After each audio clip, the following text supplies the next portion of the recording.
comfortable sharing? How? My story goes way back before even homelessness, with an alcohol issue.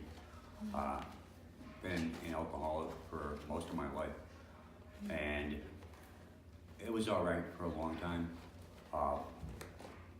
Whereas I could still work every day. Anybody that you talk to will always tell you that, Steve's always been a hard worker, but the alcohol gets in my way, and I get to a point where I tell you I'm not doing overtime because 3:35 I want my beer, and so.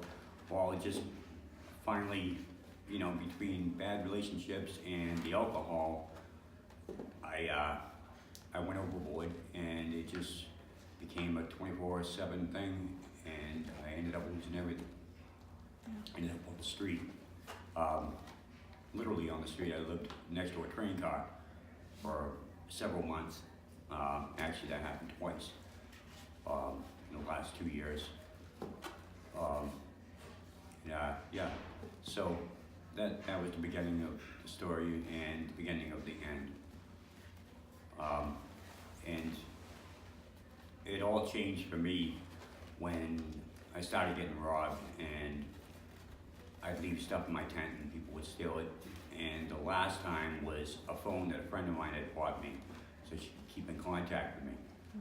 And somebody stole that phone, and me being drunk, I had left my wallet in my tent, which had all my identifications in it and all that.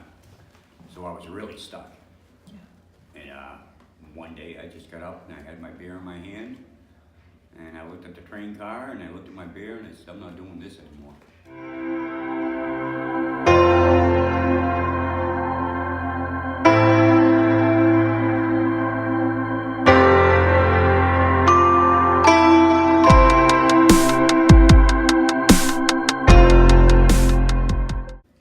So you actually were sober for a couple of months before you found a place to stay. Not a couple months. It was actually 3 weeks. I actually got sober on August 26th, 2018, and I got here to Helping Hands on the 19th of September.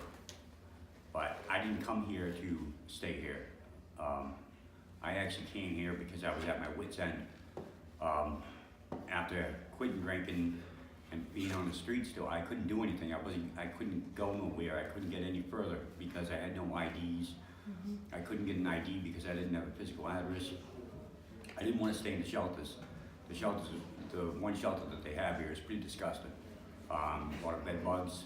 There's just a really dirty place, and there's a lot of thefts, just a lot of bad stuff that happens there. So I didn't want to put myself in that position.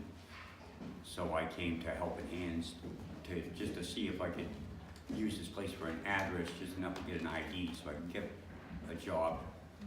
And I met up with people here at Christian Aftercare Ministry, spoke with them, and God decided it was not the right answer, just to use an address.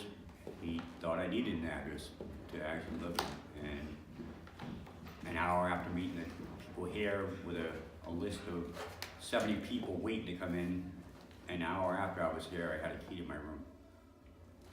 It wasn't even something I expected. To this day, I've been here 4 months, and I'm still in awe about the whole thing. I'm blessed, so blessed.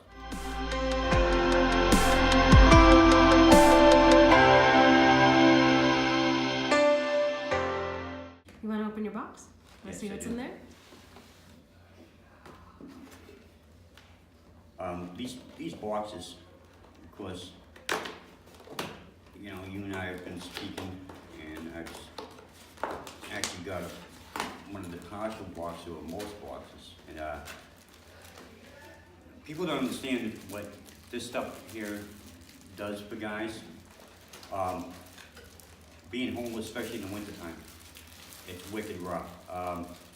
And they'll use things in these bags or boxes for multiple things. Like the rescue blankets. They won't use them more to cover up, but they'll put them down below them. Just to keep off of the wet snow or the wet ground. this is just funny to me, that the $2 and the scratch ticket is awesome. Of course, everybody you ever hand these to is gonna put a big smile on their face, and that little $1 scratch ticket is just gonna give a little bit of hope and a little bit of something to strive for today. The warmers, every homeless person uses these, and a lot of them will put them not only in their gloves or hats, jackets, but they'll also put them in their sleeping bags at night. And then, yeah, the wet wipes, they multi-purpose, washing their hands, wiping their bottom when they don't have, toilet tissue and stuff. Yeah. I don't even know what this is. That was donated by a woman named Diane. That's a $5 arch card to McDonald's. Oh, that's fantastic. Now, that'll be a treat. I imagine for That's like eating out, People will go to Applebee's and these expensive steak restaurants, and we're happy with just a simple burger from McDonald's. Yeah, and a place to stay warm, right? And it helps you get out of the weather. Yes, absolutely. And of course, yeah, the socks, mittens, are just all huge. You can never have, when you're homeless, you can't have too many socks. Your feet get wet a lot, and you're constantly trying to change out your socks. It's one of the rougher things to get when you're on the street. You can go to like the 1269 or the Harmony Home, and they'll give you socks, but they normally only give you one pair. And they're limited also. It's a tough thing to get out here on the street. So this is a blessing. It's all a blessing, and of course the Word of God. I mean, this is why I'm here.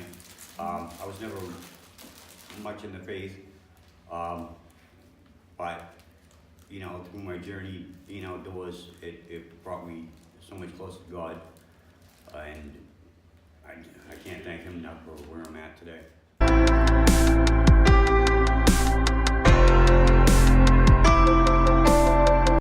Okay, nobody's home, so we're gonna be leaving these for these folks. Hope they get definitely people still living here.